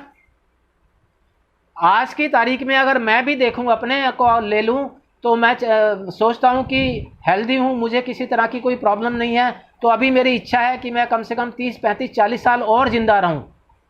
हर आदमी की चाहत होती है। तो अगर ईश्वर ने चाहत कि मैं और जो है 40-50 साल ज़िंदा रहता हूँ, 100 साल 90 साल तक मैं ज़िंदा रहता हूँ, तो एक प्रोडक्ट को मैंने कितने साल इस्तेमाल किया? 40 साल तक इस्तेमाल किया। तो आप वहाँ मार्केट के अंदर जिस रेट पर आपको मिल रहा है और यहाँ पर 40 साल की वैल्यू लगाइए तो कितना हो गया, 20,000 से लेकर 25,000 रुपये के बीच की कीमत का प्रोडक्ट आपको जो है वो मात्र 4,000 रुपये में मिल गया। और जो यंगस्टर्स हैं जिनकी उम्र आज की तारीख में 20, 22, 23, 25 साल है, 30 साल उम्र है, वो इस प्रोडक्ट को 60, 70 साल तक, 50 साल तक इस्तेमाल करने वाले हैं। तो अंदाज़ा लगाइए कि आपको जो प्रोडक्ट दिया गया है वास्तव में उसकी वर्थ कितनी है, उसकी वैल्यू कितनी है, उसकी कीमत कितनी है। तो ये तो हो गई वर्थ की और वैल्यू की बात। अब यहाँ पर सवाल पैदा होता है कि उसकी यूटिलिटी क्या है, उसकी इम्पोर्टेंस क्या है। ये हम अपने कंसेप्ट के अंदर हर दिन बताते हैं अल्टरनेटिव डेज के ऊपर कि क्लाउड स्पेस कितना इम्पोर्टेंट जो है प्रोडक्ट है, कितनी इम्पोर्टेंट सर्विसेज हैं। आज हमारे पास जो हमारी पॉकेट के अंदर हमारे हाथ में सबके जो स्मार्टफोन है, मोबाइल फ़ोन है, वो किसी के पास 20,000 रुपये कीमत का है, किसी के पास 15,000 रुपये कीमत का है, किसी के पास 40,000 रुपये कीमत का है, किसी के पास 50,000 रुपये कीमत का है। आप ये अंदाज़ा लगाइए कि एक व्यक्ति अपने जीवन में कम से कम 10 से 15 फ़ोन जो है बदल लेता है। सही कह रहा हूँ विनय भाई, ये बात गलत तो नहीं है? कम से कम बता रहा हूँ। ये अगर 50 साल के अंदर जो है, अगर जो है 5 साल में एक बार फ़ोन बदले तो 10 से 15 बार बदलते हैं। हमने ऐसे ऐसे लोग देखे हैं जो 6 महीने से 1 साल के अंदर ही नया फ़ोन, नया मॉडल खरीद लेते हैं। 20 दफ़ा अपनी ज़िंदगी के अंदर 50 दफ़ा फ़ोन बदल देते हैं। तो लाखों रुपया इन्वेस्ट किसके ऊपर कर देते हैं? फ़ोन के अंदर इन्वेस्ट कर देते हैं। अब फ़ोन के अंदर, फ़ोन से भी ज़्यादा इम्पोर्टेंट, ज़्यादा महत्वपूर्ण चीज़ क्या होती है दोस्तों?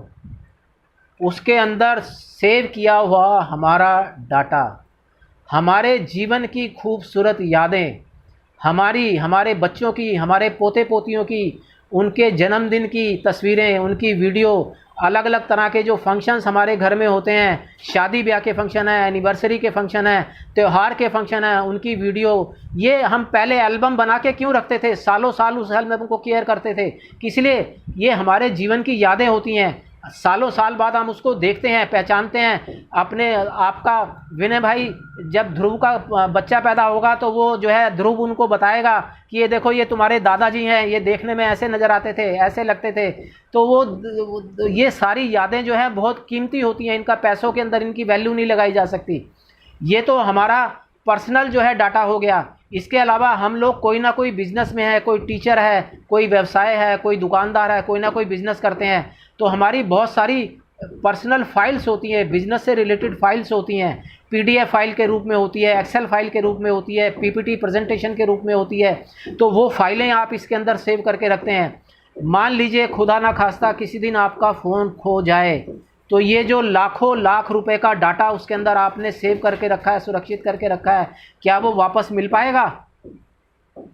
वो सारा का सारा हमेशा के लिए लॉस हो जाएगा। लेकिन अगर आपने हमारी कंपनी का क्लाउड स्पेस ले रखा है, उसके अंदर आपने चीज़ों को सेव करके रखा हुआ है, तो वो डाटा आपका जीवन भर के लिए, सिर्फ आपके जीवन में नहीं, वो डाटा आप अपनी आने वाली पीढ़ियों को ट्रांसफ़र करके जाएंगे यूज़र आईडी और पासवर्ड के द्वारा, वो भी उसको यूज़ करेंगे।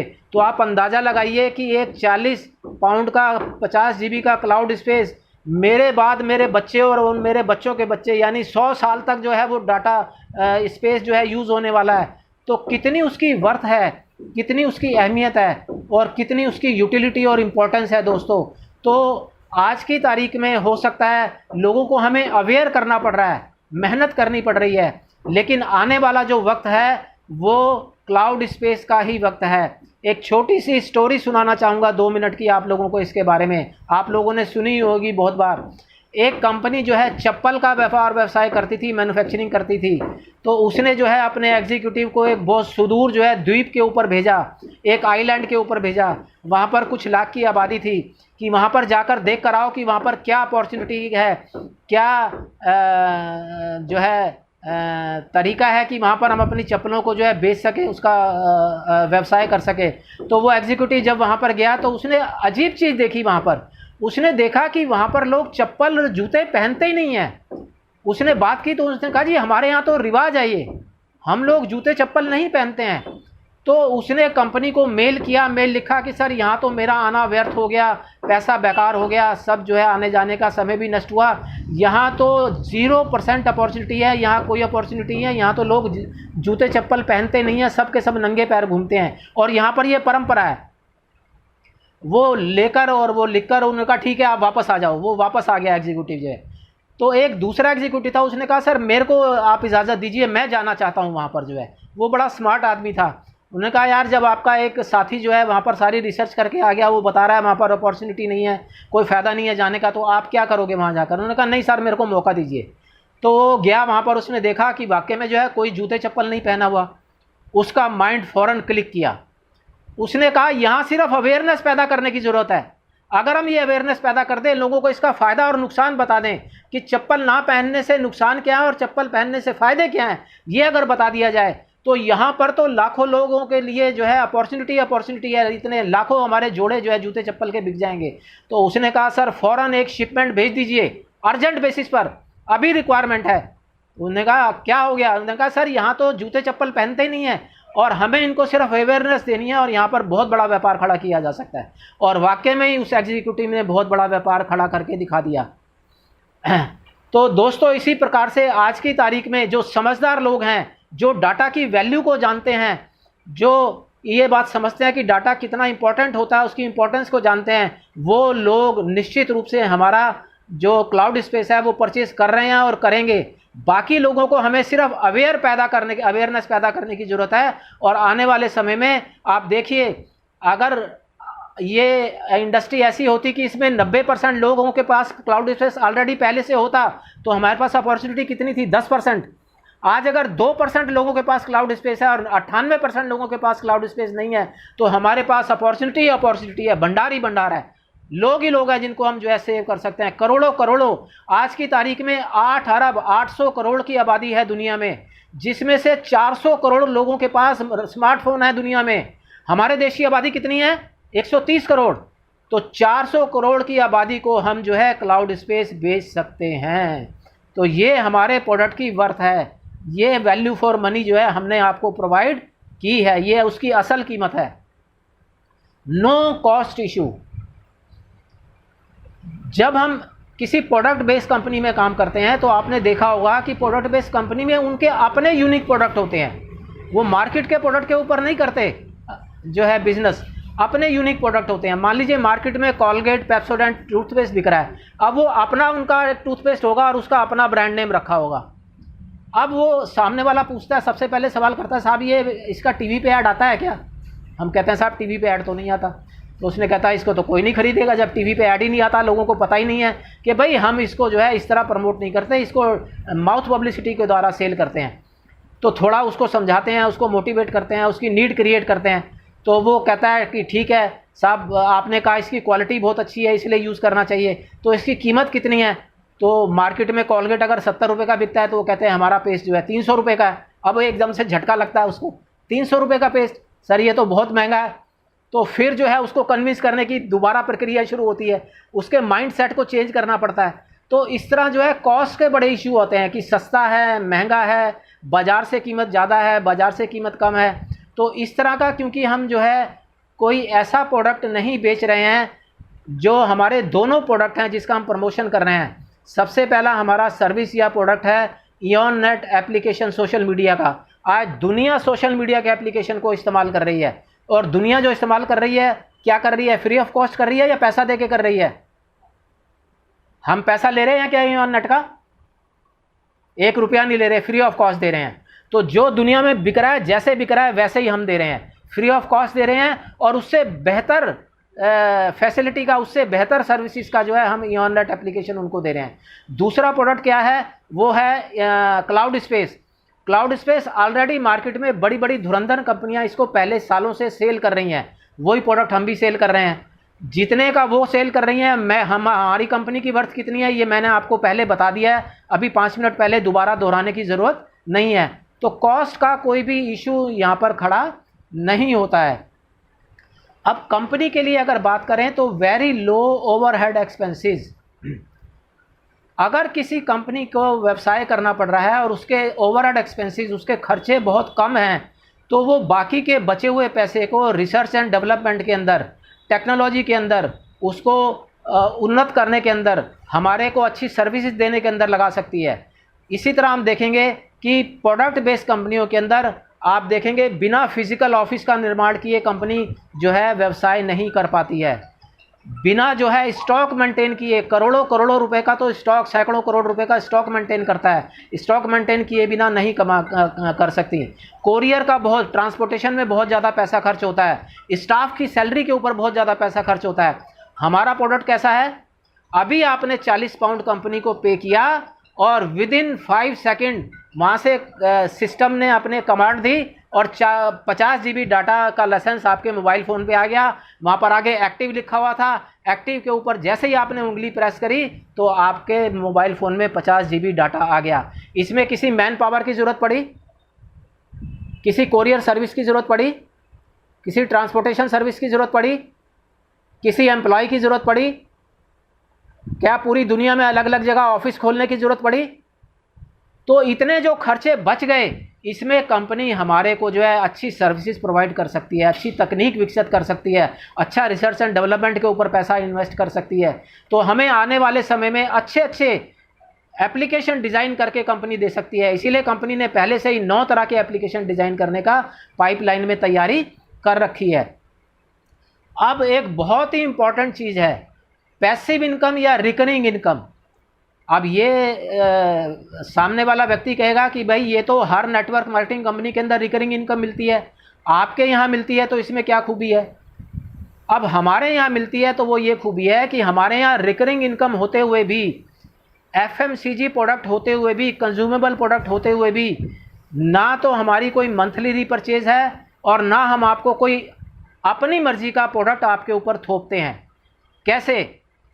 आप यहाँ पर रिकरिंग इनकम, हमारी कौन सी ऐसी इनकम है, 7वीं इनकम जो रिकरिंग इनकम है जो हर महीने आने वाली है, क्या नाम है उसका?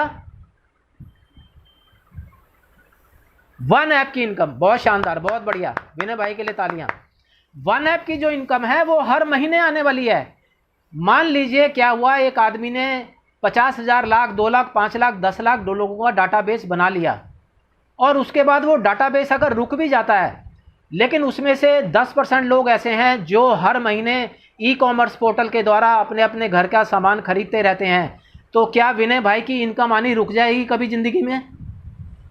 हालांकि ये मैं एक कंडीशन बता रहा हूँ कि नेटवर्क मल्टीप्लाई होना रुक गया, रुकेगा नहीं, क्योंकि लोग अपने लिए काम कर रहे हैं, विनय भाई के लिए काम नहीं कर रहे हैं। लेकिन फिर भी नेगेटिव से नेगेटिव कंडीशन हमने मान ली कि नेटवर्क मल्टीप्लाई होना बंद हो गया, 10 लाख का नेटवर्क 10 लाख ही रह गया, उसका 10% मतलब 1 लाख लोग जो है हर महीने 500 से 1000 रुपये का भी सामान ले रहे हैं, तो करोड़ों रुपए की टर्नओवर जो है विनय भाई के नीचे नेटवर्क में हो रही है, उससे लाखों रुपए का रेवेन्यू जनरेट हो रहा है और वो विनय भाई को मिल रहा है, और वो हर महीने मिल रहा है, एक बार नहीं मिला, हर महीने मिल रहा है। क्या विनय भाई आपने किसी को कहा कि मेरी मर्जी का सामान आप खरीदो, ये मेरी कंपनी का बनाया हुआ टूथपेस्ट है, इसका ये नाम है, इसकी ये क्वालिटी है, ये इसको खरीदो? मेरी जो दुकान बताई हुई है, मेरा ऑफिस जो बताया हुआ है, उसी ऑफिस से जाके खरीदना पड़ेगा। ये आपके घर के पास नहीं है, ये ऑफिस 10 किलोमीटर 20 किलोमीटर दूर है, वहाँ तक आपको जाना पड़ेगा या कोरियर से मंगाना पड़ेगा। ऐसा कोई भी कंडीशन हमने नहीं रखी। अपनी मर्जी का सामान अपने पोर्टल पे जाकर अपनी चॉइस के द्वारा उसने खरीदा, खुद पेमेंट करी और रिकरिंग इनकम आपको आ रही है। तो ये इस हमारे कंसेप्ट की खूबी है दोस्तों। हमने किसी के ऊपर सामान को या अपनी बातों को थोपा नहीं, ज़बरदस्ती नहीं किया, लेकिन उसके बावजूद रिकरिंग इनकम आ रही है। जबकि जितनी भी कंपनियां हैं जो क्या नाम, होम अप्लायंसेस में डील करती हैं या ड्यूरेबल प्रोडक्ट में डील करती हैं, उनके अंदर नेटवर्क मार्केटिंग में काम करते हुए भी रिकरिंग इनकम 0 होती है, कभी इनकम नहीं आती। जब तक उनका नेटवर्क मल्टीप्लाई होता है तभी इनकम आती है। सिर्फ जो FMCG प्रोडक्ट में डील करती हैं नेटवर्क मार्केटिंग कंपनियां, उन्हीं के अंदर रिकरिंग इनकम आती है, बाकी दूसरी किसी कंपनी के अंदर नहीं आती। हमारी कंपनी को क्या अरबों खरबों रुपया प्रोडक्ट को मैन्युफैक्चरिंग करने में, स्टॉक करने में क्या इन्वेस्ट करना पड़ा? नहीं करना पड़ा। और जितनी हमारी कंपनी के, हमारे जो डिस्ट्रीब्यूटर है, हमारा जो नेटिजन है, उसके पास जितनी वैरायटी अवेलेबल है ई-कॉमर्स के पोर्टल के द्वारा खरीदारी करने की, लाखों प्रोडक्ट की वैरायटी की, क्या उतना प्रोडक्ट दुनिया की कोई भी नेटवर्क मार्केटिंग कंपनी प्रोवाइड करा सकती है क्या? प्रैक्टिकली करा ही नहीं सकती, जो है संभव ही नहीं है ये। दुनिया में आज तक कोई ऐसी कंपनी नहीं आई जो लाखों प्रोडक्ट जो है अवेलेबल करवा दे, लेकिन हमारी कंपनी है उसने सिस्टम ऐसा विकसित किया कि दुनिया के 940 पोर्टल को अपने वन ऐप के साथ जोड़ दिया। अब आप लाखों प्रोडक्ट की जो है चॉइस है, आपके पास लाखों तरह के प्रोडक्ट, हर तरह के प्रोडक्ट आप खरीदे। इवन आप जो है पौधा, गमले में लगा हुआ पौधा खरीदना चाहे ना सर, गमले में लगा हुआ पौधा भी खरीद सकते हैं आप अमेजोन के ऊपर जाकर, फ्लिपकार्ट के ऊपर जाकर जो है। तो ये हमारे कंसेप्ट की ताकत है, ये उसकी पावर है। तो नो लॉजिस्टिक्स की प्रॉब्लम, लॉजिस्टिक प्रॉब्लम जो है बहुत ज़्यादा आती हैं। कई बार तो मैंने देखा है कि ये प्रॉब्लम इतनी ज़्यादा आती हैं कि कंपनी जो है डगमगाने लगती है, उसके अंदर जो है बहुत ज़्यादा चैलेंजेस आते हैं, बहुत ज़्यादा प्रॉब्लम्स पैदा आती हैं। जैसे अभी पैंडेमिक सिचुएशन के अंदर आप देखिए, जितनी भी कंपनियां ऑफिस बेस्ड थी, प्रोडक्ट बेस्ड थी, वो सारी कंपनियां 3 से 4 महीने के लिए पूरी तरह 100% शट डाउन हो गई, बंद हो गई। कोरियर सर्विस 100% क्लोज डाउन हो गई, ट्रांसपोर्टेशन सर्विस 100% क्लोज डाउन हो गई। तो उनका जो व्यवसाय था, उनकी जो टर्नओवर थी, डिस्ट्रीब्यूटर की भी और कंपनी की भी ज़ीरो हो गई, प्रैक्टिकली ज़ीरो हो गई। उनका क्या कसूर था बताइए? कोई कसूर था उनका? लेकिन क्या हमारा व्यवसाय बंद हुआ?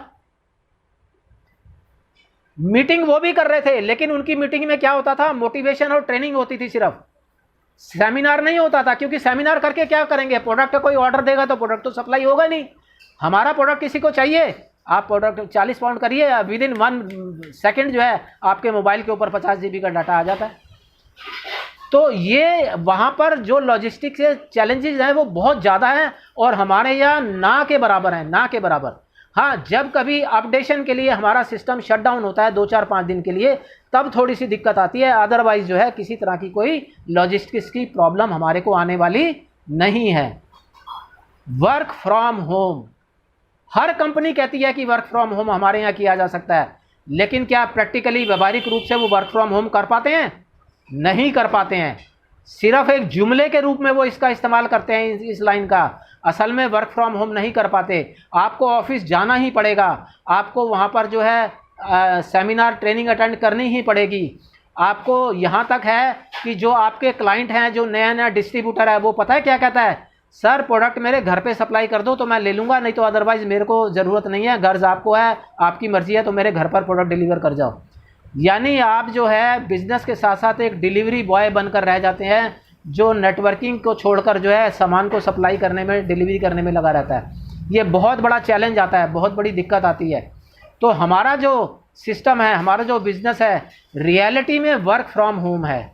हम इसको पिछले 6 महीने से तो 100% प्रूव कर दिया। अभी तक मैं अपना ही व्यक्तिगत मैं अपना तजुर्बा लूँ तो अभी तक मैंने एक भी व्यक्ति को आमने सामने बैठकर इस बिज़नेस के बारे में नहीं समझाया। जो भी बातचीत हुई है या तो मोबाइल फ़ोन के ऊपर हुई है या जूम मीटिंग के द्वारा हुई है, और उसके द्वारा ही मेरा नेटवर्क बनना शुरू हो गया है, आईडी भी एक्टिव होनी शुरू हो गई है। तो ये रियलिटी में वर्क फ्रॉम होम है, इसको हम कह सकते हैं work from home based on digital technology. हम सब जानते हैं कि हमारे जो दोनों प्रोडक्ट हैं वो डिजिटल टेक्नोलॉजी के ऊपर बेस्ड हैं। इसको हमने पहले भी बता दिया है, कोई समझाने की ज़रूरत नहीं है। No product training required. जैसे हम कहते हैं, ध्रुव भाई कंसेप्ट जब बता रहे होते हैं तो कहते हैं कि जब आपने व्हाट्सएप चलाना सीखा था तो कोई ट्रेनिंग ली थी क्या? आपने आप बटन दबाते चले गए और जो है आपने सीख लिया कि मैसेज कैसे करना है, चैटिंग कैसे करनी है, वीडियो कॉल कैसे करनी है, इमेज कैसे सेंड करनी है, शेयर कैसे करनी है, उसके नीचे मैसेज लिखना है तो टाइप कैसे करना है। तो अपने आप टाइप करते करते आ गया, उंगलियां चलाते जाइए, ऐसे आता जाएगा। तो जबकि अगर आप किसी प्रोडक्ट बेस्ड कंपनी में काम कर रहे हैं तो बिना प्रोडक्ट की ट्रेनिंग लिए आप उस कंपनी में सर्वाइव नहीं कर सकते, बिजनेस नहीं कर सकते।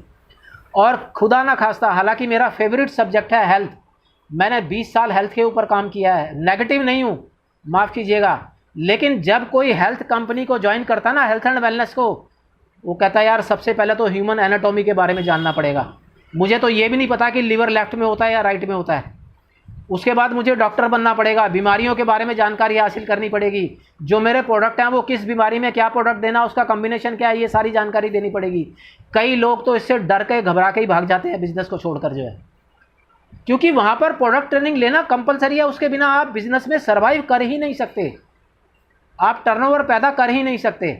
जबकि यहाँ पर हम देखते हैं कि किसी तरह की कोई ट्रेनिंग की ज़्यादा ज़रूरत जो है नहीं है। मात्र आपको पता चल जाए कि किस तरह से जो है आप चैटिंग कर सकते हैं, किस कौन सा हेडर किस काम आता है, और उसी से आपका काम चल जाता है।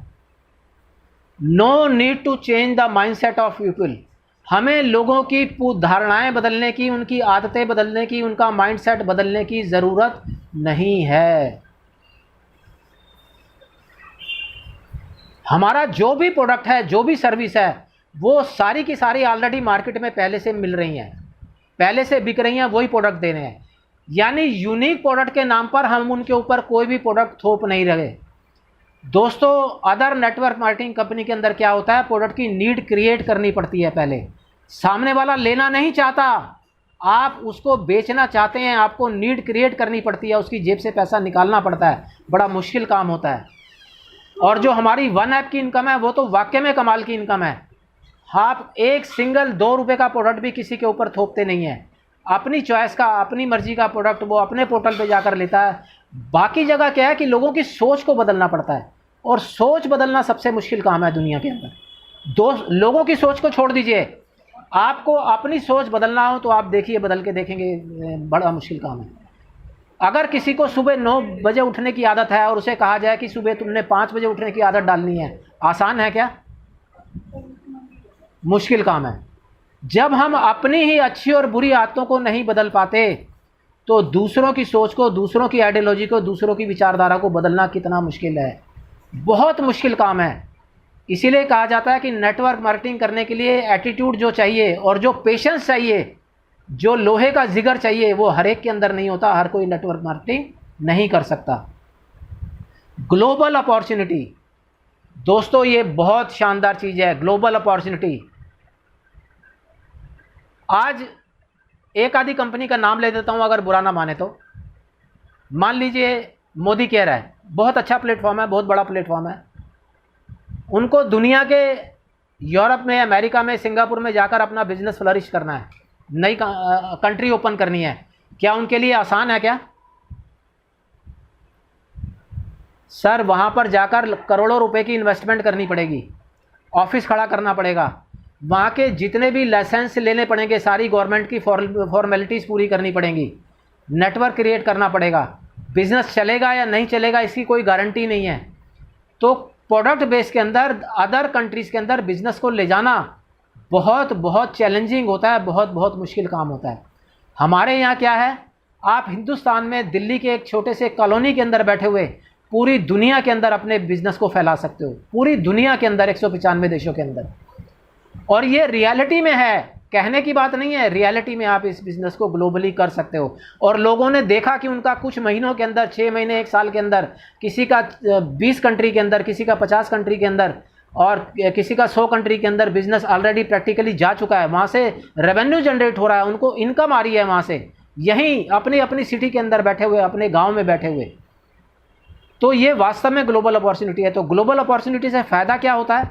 ग्लोबल अपॉर्चुनिटी से फ़ायदा ये है कि ईश्वर ना करे कल को कोई, जिस कंट्री में हम रह रहे हैं, जिस शहर में हम रह रहे हैं, जिस स्टेट में रह रहे हैं, वहाँ कोई नेचुरल क्लाइमेटी आ जाए, जलजला आ जाए, भूकंप आ जाए, बाढ़ आ जाए, बवंडर आ जाए, कोई भी ऐसी दुर्घटना हो सकती है, बड़ी दुर्घटना हो जाए, तो क्या होगा, बिजनेस निश्चित रूप से कुछ समय के लिए, महीने 2-4 महीने के लिए वहाँ पर डाउन चला जाएगा। लेकिन अगर आपका बिजनेस पूरे हिंदुस्तान में और पूरी दुनिया में फैला हुआ है, तो एक जगह बिजनेस स्लो होगा, डाउन होगा, तो दूसरी तरफ तो चल रहा है ना, वहाँ से आपको रेवेन्यू जनरेट हो रहा है।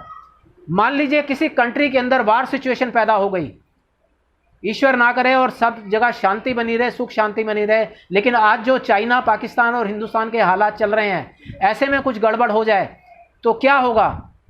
क्या लोग 40 पाउंड भी अपनी जेब से निकालना क्या चाहेंगे क्या? हर आदमी डर जाता है, खौफ में आ जाता है कि जो अपने पास पैसा है उसे सुरक्षित करके रखो, कैश इन हैंड रखो, बुरा वक्त आ गया है। लेकिन आपका बिजनेस अगर और 10, 20, 50 अदर कंट्री में है, तो क्या आपकी इनकम बंद होगी? आपको इनकम का कोई चैलेंज नहीं आएगा। तो यहाँ पर जो है, कम समय के अंदर, मात्र 1, 1.5, 2 साल के अंदर पूरी दुनिया के अंदर अपने बिजनेस को फैलाना बहुत बहुत आसान है, कोई भी मुश्किल काम नहीं है। और जो लोग कोल्ड मार्केट में काम करना जानते हैं, फेसबुक पे जिनको काम करना आता है, डिजिटल मार्केट में काम करना आता है, वो आजकल के जो यंगस्टर्स हैं वो तो बड़ी आसानी से पूरी दुनिया में हमारे इस बिज़नेस को फैला सकते हैं। हमारे जैसे लोगों को हो सकता है थोड़ी सी चैलेंज आए, जो क्योंकि इतना फेसबुक पे नहीं बैठते हैं, डिजिटल मार्केटिंग के बारे में नहीं जानते हैं, लेकिन आजकल के बच्चे बहुत स्मार्ट हैं। वो जो यंग जो जनरेशन है वो बड़ी आसानी से अपने बिज़नेस को ग्लोबली जो है एक्सपेंड कर सकती है। और ग्लोबली एक्सपेंड करने के फ़ायदे क्या हैं वो मैंने आपको बता दिए अभी। नॉमिनेशन सिस्टम, हमारी कंपनी के अंदर जो भी आप डेटाबेस बनाते हैं, जो भी आप नेटवर्क बनाते हैं, वो सिर्फ आपके जीवन में काम नहीं आने वाला, आप वो अपनी आने वाली पीढ़ियों को विरासत के रूप में देकर जाते हैं। इसीलिए हमारे यहाँ कहा जाता है कि हम विरासत खड़ी कर रहे हैं। ये जो 3 से 5 साल का समय हम मांगते हैं आपसे, ये किस लिए मांगते हैं? विरासत खड़ी करने के लिए। दोस्तों, अक्सर हर दिन जो है हम बताते हैं कि जो विरासत आपको अपने परिवार से मिलती है और जो विरासत द बैंक से आपको मिलती है, उसमें ज़मीन आसमान का फ़र्क है। हम एग्ज़ाम्पल देते हैं कि 5 से 10 करोड़ का धन दौलत सेविंग्स जो है अगर कोई पिता अपने बच्चों के लिए छोड़ के जाता है, हालांकि 5-10 करोड़ कोई आसान काम नहीं है। एक मिडिल क्लास फैमिली के लिए 5 से 10 करोड़ कैश संभव ही नहीं है। जो थोड़ा बहुत होता है, कोई 50 लाख, 1 लाख, 1.5 करोड़ रुपया, वो भी प्रॉपर्टी के रूप में होता है। बैंक बैलेंस तो मात्र 5, 10, 20 लाख रुपया ही होता है, इससे ज़्यादा नहीं हो सकता मिडिल क्लास फैमिली के लिए। लेकिन चलो मान भी लेते हैं, तो हमने देखा है कि क्या वो उस पैसे को मल्टीप्लाई कर पाएगा? या आप अपनी औलाद को कोई अच्छा बिजनेस ही सौंप कर जाते हैं। अगर आपकी औलाद नालायक निकलती है, वो सारे उस बिज़नेस को ख़त्म कर देती है, उसको मल्टीप्लाई नहीं कर पाती, आगे उसको उसका विकास नहीं कर पाती, तो उसका क्या होने वाला है? निश्चित रूप से उसके ऊपर आर्थिक रूप से संकट आने वाला है। लेकिन अगर आपने विरासत के रूप में उसको एक डाटाबेस बना के दिया है, नेटवर्क बना के दिया है लाखों लोगों का, तो वो उसको कभी जीवन में उसके कोई छीन नहीं सकता, कोई चोरी नहीं कर सकता, कहीं खो नहीं सकता। तो उसको रेगुलर रिकरिंग इनकम जो वन ऐप के द्वारा, थ्रिल के द्वारा, और ना जाने कितनी तरह के एप्लीकेशंस आएंगे, ये तो एक ही इनकम है और कई तरह की 9 तरह की इनकम इसी अपॉर्चुनिटी में हमें मिलने वाली है।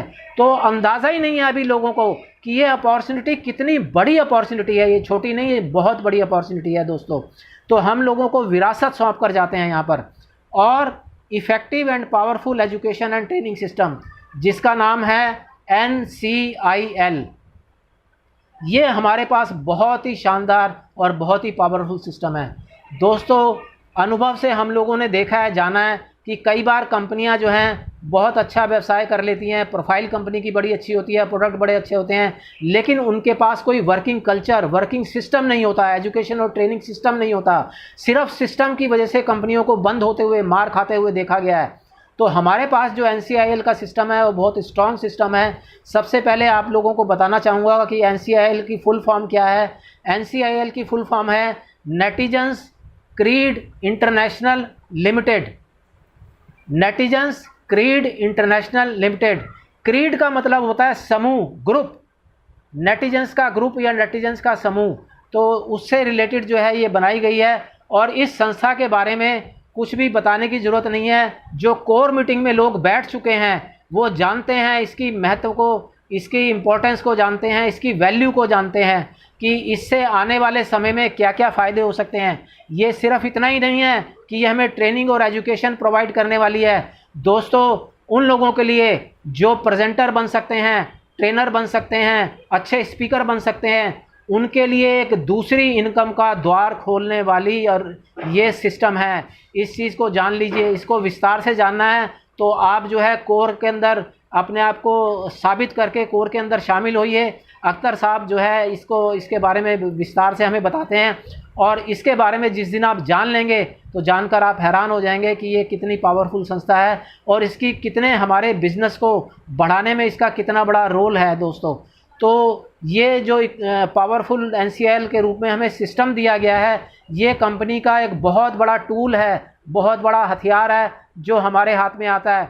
हम डेली बेसिस पर जो प्रेजेंटेशन देखते हैं कंसेप्ट और इकोनॉमी की, वो भी इसी की बनाई हुई है। हमारी जो ऑफिशियल वीडियो हैं गोल्ड रश और गोल्ड रेस के ऊपर, वो भी NCIL की बनाई हुई हैं। और इसी तरह से आगे आने वाले समय में जितने भी टूल डिज़ाइन किए जाएंगे वो NCIL के द्वारा ही बनाए जाते हैं। और NCIL ही जितने भी training program, dream meets, international और नेशनल कन्वेंशन जितने भी जो है ऑर्गेनाइज करती है वो NCIL ही ऑर्गेनाइज करती है।